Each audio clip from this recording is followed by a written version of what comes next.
On June 30th, 2025, the first shipment of Canadian liquefied natural gas left Kitimat, British Columbia, headed not south to the US, but west across the Pacific. The buyer, South Korea. The message, clear.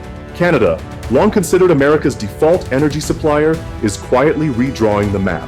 While President Trump threatened tariffs and demanded loyalty, Prime Minister Mark Carney signed multi-decade contracts with Asia, bypassing American ports, pipelines, and politics. As prices spike from Illinois to New York, U.S. factories stall and refineries scramble, a new question emerges. What happens when the country fueling your economy stops taking your calls and starts answering someone else's? For decades, Canada powered America, quietly, consistently, and without question. By 2024, nearly 60% of U.S. crude oil imports came from Canadian wells, and 98% of imported natural gas flowed through pipelines spanning the northern border.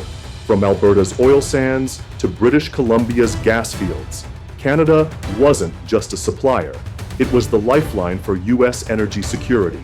This arrangement fueled refineries in the Midwest, kept lights on across the Northeast, and ensured predictable pricing for millions of Americans.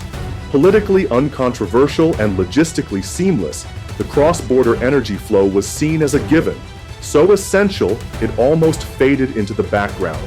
But starting in late 2023, the energy equation began to shift. Two forces converged. First, global LNG demand exploded, particularly from Asia, as countries like Japan and South Korea raced to secure long-term, low-carbon gas supply. Second, tensions between Ottawa and Washington mounted, fueled by climate policy rifts, trade friction, and the return of Trump's hardline energy nationalism.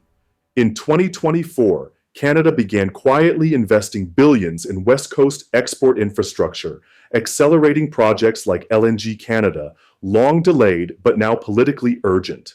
Simultaneously, U.S. regulators imposed new permitting requirements for Canadian pipeline expansions, citing security reviews and environmental delays.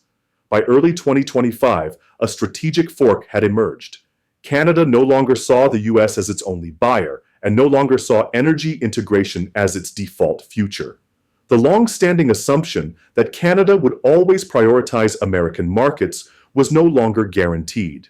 What was once a partnership built on trust began to look like a transaction built on terms. And in that space, the quiet reshaping of North America's energy balance had already begun. The U.S. action, pressure, permits, and political theater. When President Trump returned to office in 2025, his message to energy partners was blunt: buy American or pay the price. Citing national security vulnerabilities and a need to reclaim energy dominance, the administration began targeting foreign fuel inflows with aggressive rhetoric and subtle restrictions. While headlines focused on OPEC and Venezuela, insiders in Ottawa noted something more troubling: a rising tide of U.S. bureaucracy aimed directly at Canadian pipelines. In March 2025, the Federal Energy Regulatory Commission, FERC, announced a new set of enhanced environmental compliance reviews on all Canadian pipeline projects. Though pitched as routine, the rules added months, if not years, to projects like TC Energy's expansion of natural gas lines into the Midwest, a region heavily reliant on Canadian gas to run industrial plants, power grids, and home heating systems. Then came the tariff rumors. At a Houston Energy Summit in April, Trump hinted at a possible 15% tax on foreign hydrocarbons that undercut American shale. Although never formally announced, the comment sent shockwaves through Canadian markets and introduced just enough uncertainty to freeze cross-border infrastructure planning. Refiners and utilities in the U.S. tried to stay calm, but behind closed doors, they began to panic. In Ohio, natural gas spot prices rose 11% by late June. Plants that produced cement, glass, and insulation, energy-intensive by nature, faced abrupt cost hikes. In Pennsylvania, two major building materials companies announced summer production shutdowns due to fuel shortages. And then there was the LNG issue.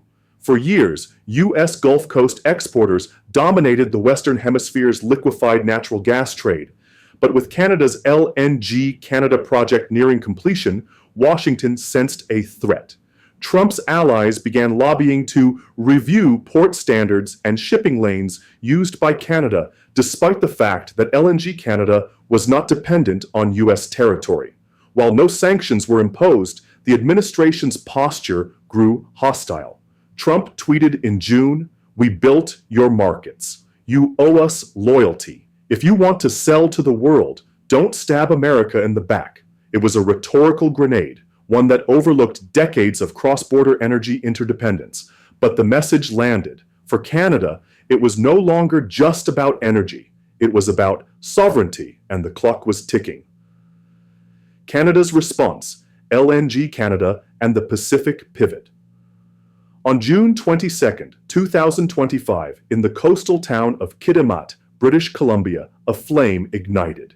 It was ceremonial, marking the first successful production of liquefied natural gas at LNG Canada, a sprawling 40 billion Canadian dollars export terminal backed by Shell, Petronas, Mitsubishi, PetroChina, and Korea Gas. 8 days later, the gas-logged Glasgow departed for South Korea, making history as the first direct Canadian LNG shipment to Asia. The moment was quiet, but in Ottawa, it echoed loudly. For years, Canada had been seen as the safe satellite of U.S. energy strategy. That perception had already started to erode with Trans Mountain's oil sands controversy and pipeline bottlenecks across Alberta. Now it cracked wide open. Rather than protest U.S. obstructionism, Prime Minister Mark Carney leaned into it, pivoting Canada's export priorities toward Asia, where demand was high and political interference non-existent. Korea's KOGAS and Japan's Toho Gas had already signed long-term supply contracts, locking in Canadian LNG through 2045. Unlike Gulf Coast LNG, Canadian cargoes traveled 10 to 12 days to reach Asia, roughly half the time of U.S. shipments passing through the Panama Canal. That meant lower shipping costs, faster delivery, and a strategic advantage. And the infrastructure was ready. Canadian port authorities invested heavily in deep-water terminals, digital logistics, and green certifications to meet ESG investment standards. With clean hydropowering compression plants, Canadian LNG was not only faster, it was greener. Inside Canada, the pivot reshaped the industry. Thousands of jobs emerged along British Columbia's coast. Engineering programs at Calgary and UBC launched LNG certifications. First Nations communities negotiated royalty frameworks and employment guarantees, converting decades of resistance into shared investment. But the ripple effects weren't confined to Canada. With volumes locked to Asia, less gas was available for U.S. utilities, particularly those in Illinois, New York, and the Rust Belt states that had long counted on cheap Canadian imports. Exports via eastbound lines slowed. Storage tanks dipped. Regional energy operators began issuing alerts of volatility risk through the winter of 2025 to 2026. Yet Carney didn't gloat. Instead, he issued a simple, pointed statement. Canada's energy future will be determined by partners who value mutual respect, not political pressure. In one sentence, the polite neighbor became a strategic equal, and the U.S. was no longer first in line. The stalemate. No pipelines, no apologies. By August 2025, energy policy between the U.S. and Canada had devolved into a quiet standoff.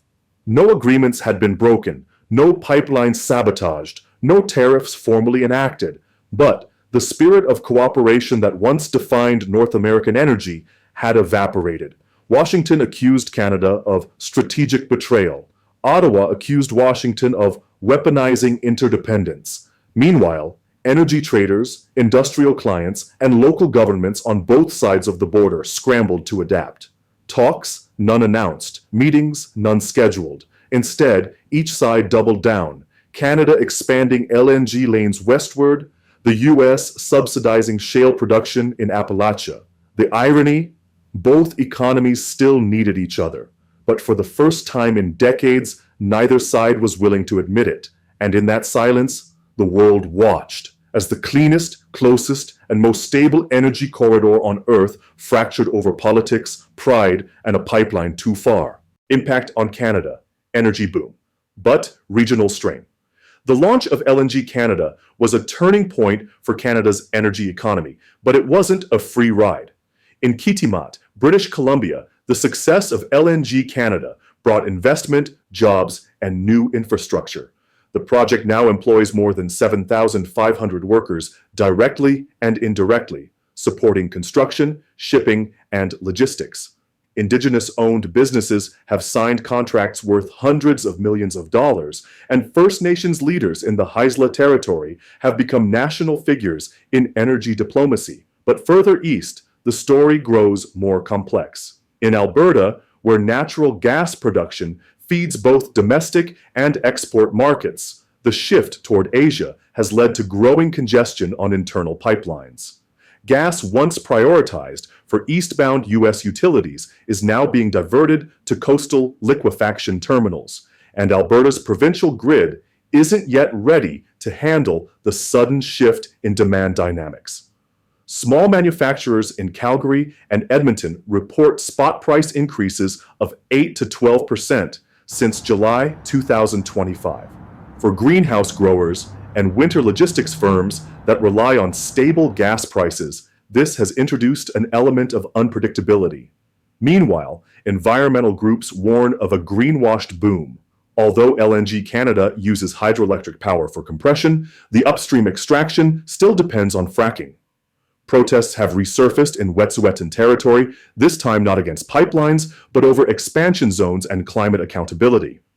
At the federal level, Ottawa finds itself balancing geopolitics with domestic equity. The success of LNG Canada has increased national GDP projections by 0.3%, and export revenues are rising. But voters in Ontario and Quebec, who rely on gas imports during winter, have voiced concern over supply constraints and rising costs.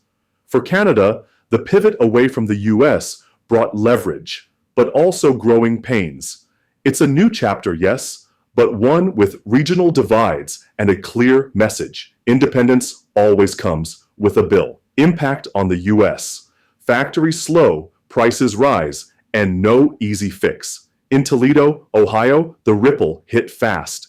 For years, the city's industrial parks had depended on a steady supply of affordable Canadian natural gas.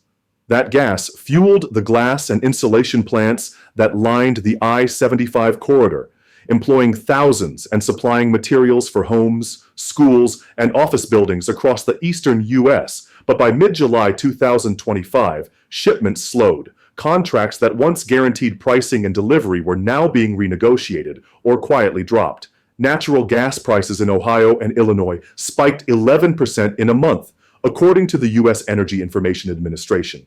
In the Northeast, where Canadian gas had long supplemented heating grids, grid operators warned of increased volatility heading into the winter. The result? Dozens of industrial sites reduced shifts or temporarily suspended operations, citing unaffordable energy costs. In western Pennsylvania, a $200 million insulation plant delayed its expansion plans indefinitely, citing supply chain uncertainty tied to transnational fuel policy. And consumers began to feel it too. Electricity bills in Buffalo, Albany, and Rochester ticked upward. Winter heating projections surged. In New England, where gas from Quebec had helped stabilize peak pricing, wholesale energy markets adjusted risk premiums upward for the first time since 2018. The political fallout followed. Governors from affected states wrote to the Department of Energy and the White House, urging re-engagement with Canada, but the administration remained focused on domestic shale and LNG expansion, projects that would take years to come online. Meanwhile, Asian buyers locked in Canadian volumes, draining the market for North America's biggest economy. American LNG exporters faced stiffer competition. The irony wasn't lost on analysts. America had pressured its most dependable supplier into looking elsewhere, and now it had no quick way to reverse course. In the heartland, factories went quiet. And in the boardrooms of Houston and DC, the question echoed, did we push too hard, only to end up empty-handed? The pipelines haven't shut down, but the trust has. What once was a model of continental integration has turned into a game of quiet retaliation and strategic realignment. The United States, once assured of Canada's loyalty, now watches its most vital energy partner ship cargo to Seoul and Tokyo, while refineries from Ohio to New Jersey scramble to make sense of disrupted supply. Canada isn't gloating, but it's not turning back either. This isn't just about gas or geopolitics. It's about respect, resilience, and recalibration. And now, North America finds itself at a junction not of infrastructure, but of intent. In the race to define the future, will North America win together or fall apart trying to go it alone? You're American or Canadian? What's your take? Share your story in the comments below.